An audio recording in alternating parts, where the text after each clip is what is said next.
L'Europe a fait l'erreur de dire c'est libéralisation pour tout le monde, pareil, y compris dans les quelques endroits comme ici, où il y avait la rente nucléaire qui fait que, pour nous à la CLCV, fondamentalement, la libéralisation du secteur de l'électricité ne tient pas.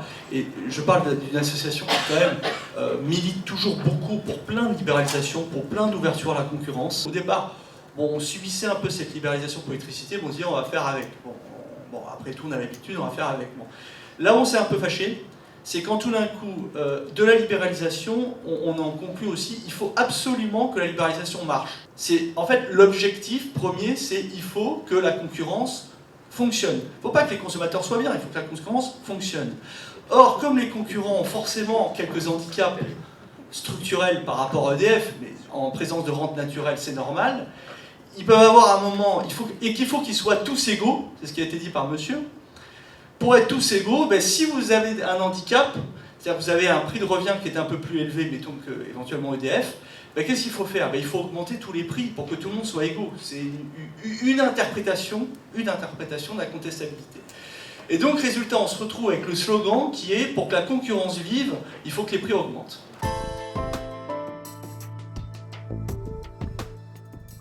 Alors là-dessus, pour ne pas être taxé de déformer l'information ou de jouer avec les chiffres, je vais citer le rapport de l'INSEE qui est tout récent, qui a été publié le 4 avril 2019.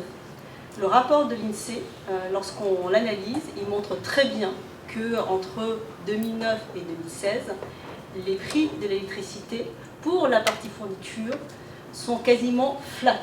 Ils ont augmenté comme l'inflation.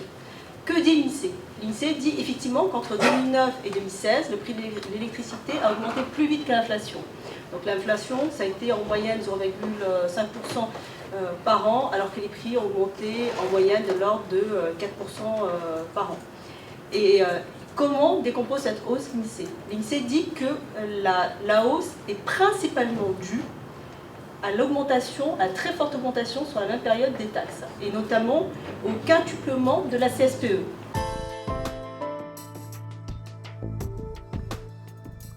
Au cours de l'année qui s'est écoulée, il y a 1 million de personnes qui ont quitté EDF à peu près, hein, pour le tarif bleu. 250 000 à peu près, c'est à l'occasion des mobilités. Bon, là c'est très bien, ce sont des gens qui comparent les offres et qui se disent je choisis EDF ou un autre. Mais 750 000, ce sont des gens qui ont été démarchés. Et beaucoup d'entre eux ne se sont même pas rendus compte tenu des méthodes qui sont en jeu dans le démarchage, qu'ils avaient quitté EDF. Donc ça nous a amené à faire un contentieux contre certaines pratiques, et d'ailleurs on va en initier un deuxième contre notre fournisseur dans les semaines qui viennent, contentieux que nous avons gagné, mais je dirais le niveau des amendes n'est pas dissuasif. Il y a de tels enjeux économiques en jeu qu'une amende de 1 million, ou même de 2 ou de 3 millions, n'est pas suffisante pour dissuader les opérateurs de ces mauvaises pratiques. Donc moi je pense, et nous ferons des propositions en ce sens, qu'il faut un petit peu calmer le jeu sur le démarchage à domicile, qui d'ailleurs, dans la plupart des cas, j'insiste, vise des publics fragiles. Je reviens sur les collectivités et sur, par exemple, les achats groupés sur lesquels on a pu répondre auprès des ministères, puisqu'on a remporté tous les ministères de France et les établissements publics au travers de l'achat groupé de la DAE ou du NIACHA. Ce qu'on constate, au-delà du prix, on parlait de services tout à l'heure, c'est justement d'apporter un regard neuf sur ce qu'on peut apporter aux collectivités, ce qu'on peut leur apporter en maîtrise de budget.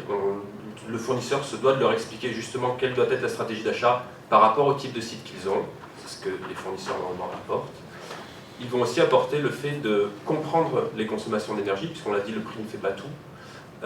Par exemple, sur les établissements publics, on s'est aperçu que beaucoup consommaient énormément la nuit, beaucoup de bureaux consommaient énormément la nuit, et c'était un peu étrange puisque les bureaux en fait sont fermés la nuit, et bien, tout simplement parce que le chauffage reste tous allumé la nuit. Et donc quand on leur communique ça et qu'on commence à échanger avec eux, on se voit qu'on peut réduire de beaucoup plus la facture, ne serait-ce que par un changement d'usage que par un changement de tarif.